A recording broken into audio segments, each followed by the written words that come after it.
বাজারে কি সামনে বাড়ার সম্ভাবনা আছে না নাই? তো এরকম আমদানি হলে ফের সরকার যদি এর মানে তাহলে তো আর বাজার বাড়ার সম্ভাবনা নাই। এখনো প্রচুর পরিমাণ বাইরে থেকে আমদানি হচ্ছে। প্রচুর পরিমাণে এখন কোথাও চাইতে 200-250 আচ্ছা, এরকম হুট করে বাজার বাড়ছে, হুট করে কমছে, কারণটা কি? এই কারণটা মনে হয় যে সরকার একবার একদিক ঢোকাচ্ছে আবার একদিকে বাই করতেছে, বুঝছেন?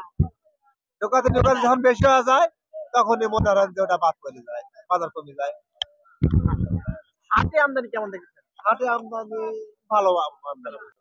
সুপ্রিয় দর্শক, আসসালামু আলাইকুম। দর্শক, আবারও নিম্নমুখী দেশি মুড়িকাটা পেঁয়াজের বাজার দর আমরা রয়েছি পেঁয়াজের পাইকারি হাট নিয়ে জানবো আজকের বাজার দরে পেঁয়াজের সর্বোচ্চ সর্বনিম্ন বাজার দরগুলো কেমন চলছে। দর্শক, আমরা হাটে এসে দেখলাম যে বাজার দরটা কিন্তু গত হাটের চাইতে প্রতি মনের উপর প্রায় 2 থেকে 3 মতো কমে গিয়েছে, যেটা দাবি করছে প্রান্তিক এবং পাইকার।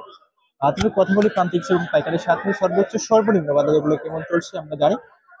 দর্শক, আমরা এখন যেখানে রয়েছে এটা কিন্তু পাবনার জেলার মধ্যে দ্বিতীয় বৃহত্তম পেঁয়াজের পাইকারি হাট, ধোলাউড়ি পেঁয়াজের পাইকারি হাট। আজকে 14 ফেব্রুয়ারি 2024 রোজ শুক্রবার। আপনারা জানেন যে এই হাটটি কিন্তু সপ্তাহে 2 দিন, সোমবার শুক্রবার বসে থাকে। জানি আজকের বাজার দরে পেঁয়াজের সর্বোচ্চ সর্বনিম্ন বাজার দরগুলো কেমন চলছে। দর্শক, আমরা একজন পাইকারের সাথে কথা বলবো।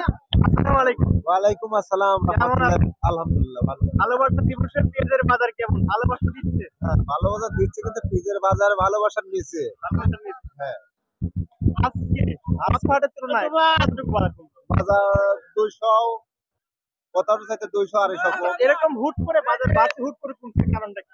এই কারণটা মনে হয় যে সরকার একবার একদিক ঢোকাচ্ছে আবার একদিকে বাই করতেছে, বুঝছেন?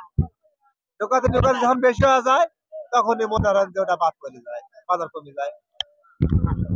হাটে আমদানি কেমন দেখেছেন? হাটে আমদানি ভালো আমদানি। আজকে সর্বোচ্চ কত বাজার আছে? সর্বোচ্চ হলে 1200 বাজার। 1200 টাকা সর্বোচ্চ বাজার। বাজারে কি সামনে বাড়ার সম্ভাবনা আছে না নাই? তো এরকম আমদানি হলে ফের সরকার যদি এর মানে তাহলে তো আর বাজার বাড়ার সম্ভাবনা নাই। এখনো প্রচুর পরিমাণ বাইরে থেকে আমদানি হচ্ছে। প্রচুর পরিমাণে এখন। ধন্যবাদ আপনাকে। দর্শক, আমরা একজন পাইকারের সাথে কথা বললাম, তিনি কিন্তু দর্শক প্রতিনিয়ত কিন্তু পাইকার এবং প্রান্তিক কৃষক যারা রয়েছে তারা কিন্তু দাবি করছে যে বৈদেশিক আমদানিটা বন্ধ হলে কিন্তু পেঁয়াজের দামটা একটু বাড়বে এবং স্বস্তি পাবে।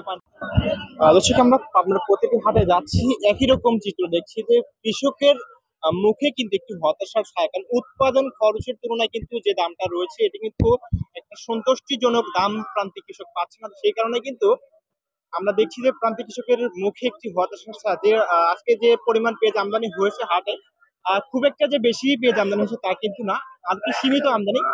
ভরা মৌসুমে এরকম কিন্তু আমদানি হয়, তবে বৈদেশিক আমদানি যদি একটু কম হয় তাহলে কিন্তু বাজারটা বাড়ার সম্ভাবনা রয়েছে। আর বৈদেশিক আমদানি যদি এরকমই সচল থাকে তাহলে কিন্তু পেঁয়াজের বাজারটা আরো কমার সম্ভাবনা রয়েছে, এমনটাই দাবি করছে তারা হাটে পাইকার রয়েছে তারা।